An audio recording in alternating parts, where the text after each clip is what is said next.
So you could think of Artemis as a testing ground for Mars. That's true. But the moon is also interesting and valuable in its own right from a scientific perspective, but also from a philosophical perspective.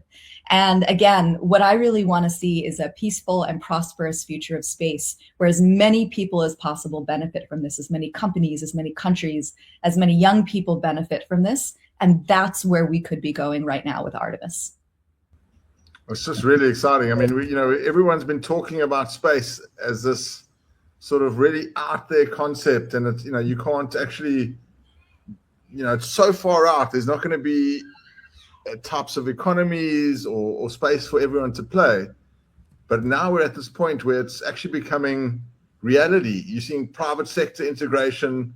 I mean, what SpaceX has done is pretty revolutionary and phenomenal. And it's just becoming more tangible for us, in our everyday lives.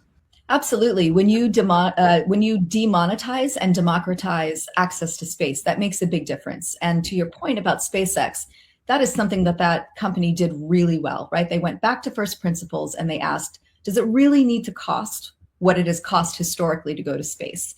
And they worked the problem until the answer was no. And now you've got a whole bunch of other folks working in that space, lots of other companies. Again, rockets is just a piece of it, but of course it's a very sexy piece. So we talk about rockets. But think about what other things become possible once your lift costs, your launch costs go way down, right? You can have students putting satellites in space. You can do that for 10,000 US dollars, right? That's crazy. High school students can do this. Elementary school students can do this.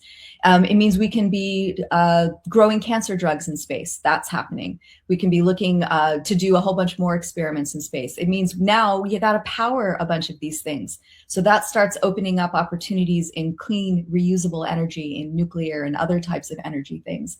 Everything follows from being able to get to space more cheaply and easily. Think of it like the railroad boom, right? 100 years ago. Once you had a lot of railroads and could start moving things around, that's when all of these new business opportunities start opening up.